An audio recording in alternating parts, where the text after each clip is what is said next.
Hello, everyone, and welcome to Spectrum's Personality Disorder and Complex Trauma Echo. My name is Demetra Petroulias. I'm Head of Workforce Development at Spectrum, and the Workforce Development team coordinates these echo sessions. Firstly, before we start, we would like to acknowledge the traditional custodians of the land on which we meet today, pay our respects to elders past, present, and emerging, and acknowledge any First Australians who may be present. We also acknowledge people with lived experience of mental ill health and recovery and the experience of those who support them, including carers, families, and supporters. The voices of people with lived experience inform our work. For our presentation today, I would like to welcome back Lukas Cheney, who will talk about, is it ADHD or BPD?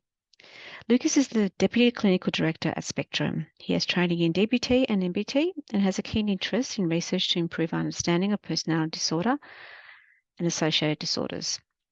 In his work at Spectrum, Dr. Cheney is involved in the most complex cases of personality disorder from across Victoria and to mental health services seeking consultation around Australia. Lukas is a strong believer in step care model of treatment for personality disorder and the idea that, with the right knowledge, any mental health clinician can engage therapeutically with a person living with personality disorder. So welcome, Lukas.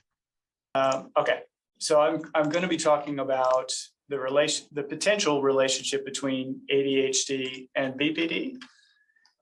So I've given just a brief overview of the history of the diagnosis. The main thing I'd want to emphasize here is that it's actually quite long-standing. There's been a lot of media attention recently about ADHD, but it's first documented as a diagnostic domain in 1902, and it's gone through some variations over the years until we had a definitive terminology, which still is what we use today, which is ADHD, and that there are two general subtypes of either having issues with being inattentive or having issues with hyperactivity. But you can also have a classification that combines those subtypes. So the other thing I think it's really important to notice the prevalence of ADHD. The estimates are that it's about 5%, which means that that's in excess of 1 million people in Australia alone that would meet criteria for the diagnosis, and that it's considered to be quite heritable, meaning that oftentimes when you ask people who have symptoms of ADHD about other people in their family, you'll find that these issues with inattentiveness or hyperactivity tend to also occur in first-degree relatives or cousins, aunts, uncles.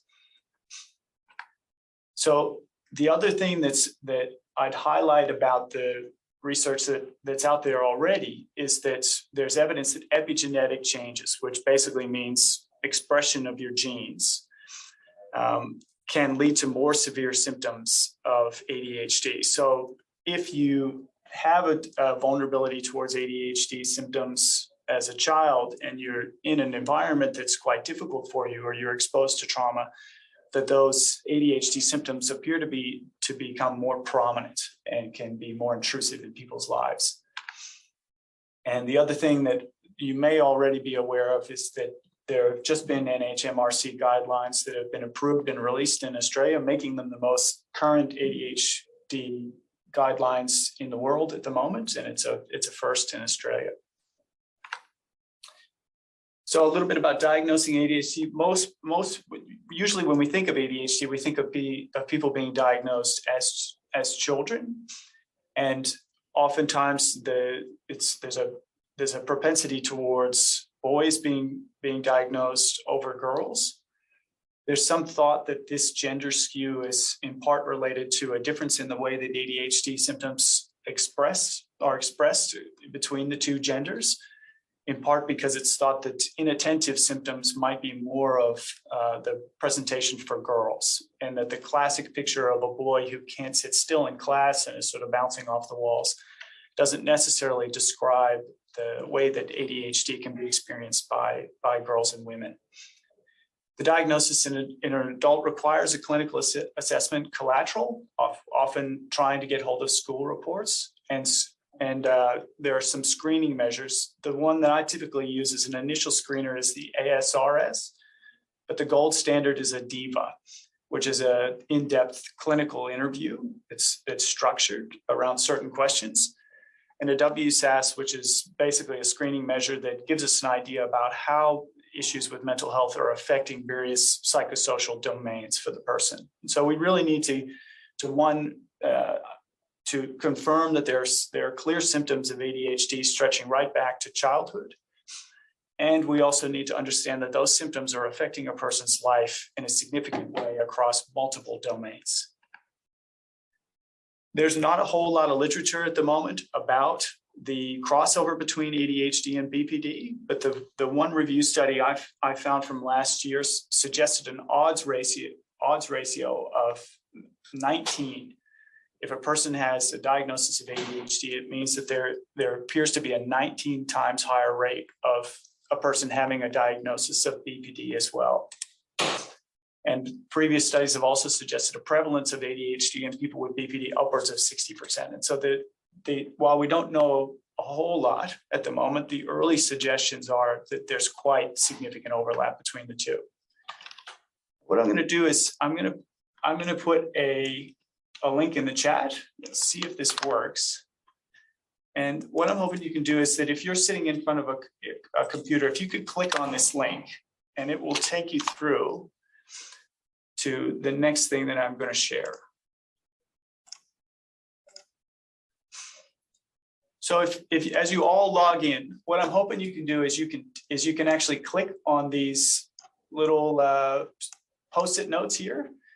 And what I'd like you to do is to take the Post-it note and place it somewhere along the spectrum between this is definitely a symptom of BPD and this is definitely a symptom of ADHD.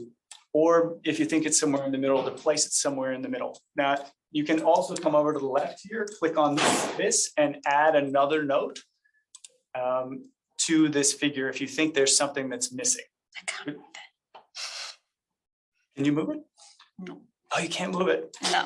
Okay. All right. Well, then I'll do it I if it's think not you working. have to give us control of the screen, which you can do in the screen share function, but I think you can only give it to one other person. Okay.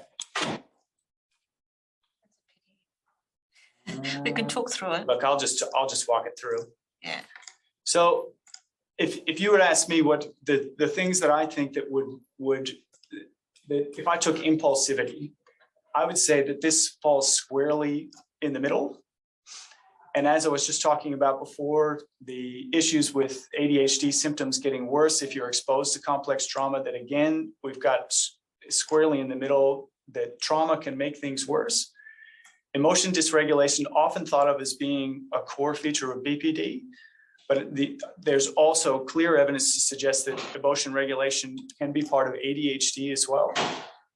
Chronic suicidality, I would push this more out towards the BPD end of things. And as I would non-suicidal self-injury, although it certainly can occur in people that have ADHD, this would certainly be making me think more along the BPD line of inquiry. Treatment with medication. Now, there are some medications that are thought to be useful in helping people engage with psychotherapy in BPD, but generally this would be something that I would push out more towards ADHD, in that there's a much clearer role for medication in this particular diagnostic domain. Unstable relationships, again, I would put into the middle category, as I would heritability, although the heritability of BPD is estimated to be about 50%. And as I was saying before, this a little bit of a higher rate when you're thinking about ADHD. Attention deficit, we think this is a core symptom of ADHD, but I would still suggest that people with BPD also can have difficulties with attention deficit, as they can with executive dysfunction. Meaning this is really your ability to think things through rationally and to make decisions based on judgment. Treatment with psychotherapy. We think generally that BPD is the core treatment is psychotherapy, but there's also some evidence that ADHD can respond to interventions like CBT and ADHD coaching, and that treatment with lifestyle changes and social changes can also be effective for both conditions. And so what I was hoping to end up with here is a general illustration of certainly my feeling and what I think is reflected in the literature, that there's significant overlap between these two domains, and really being able to say clearly what's what and potentially what may actually make someone vulnerable to the other is very difficult to say. Here.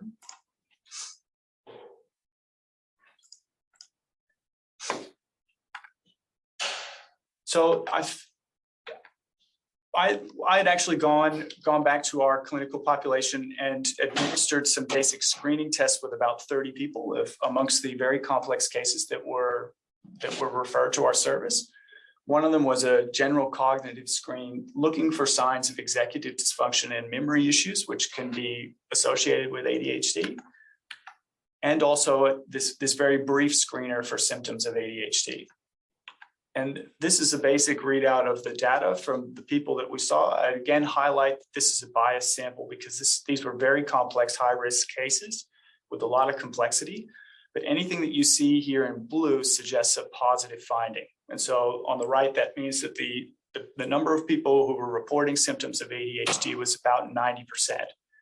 And then on the left, we were finding significant issues, and primarily in the domains of executive dysfunction and memory. So what does it mean? I'd be really interested to hear Prof. Ogden's thoughts on this, because he certainly has some expertise in the area. But as far as I'm concerned, the interrelation between ADHD, trauma, and BPD is still a subject of debate, and that there's a lot of work to be done to start to pull apart the links between these two diagnoses. One thing I wanted to highlight from this review article that I was reading is that there was one study that was done where they randomized people that had a diagnosis of ADHD and BPD into two clinical arms. One was a placebo group that received a sugar pill, and the other had methylphenidate given to them while they went through a course of BPD, and that the people who had the active treatment actually had significantly better outcomes as they finished that course of psychotherapy. So it really has raised questions for me about the implications of thinking about both of these diagnoses and how they relate to each other. And the questions for me are, does having ADHD confer a higher risk of developing BPD when exposed to trauma or to other environmental stressors? Is ADHD just another symptom of BPD or a consequence of exposure to trauma? And how do we differentiate, and when and how should we treat? And that's the review article for anybody that's interested. It's really worth a read, very comprehensive.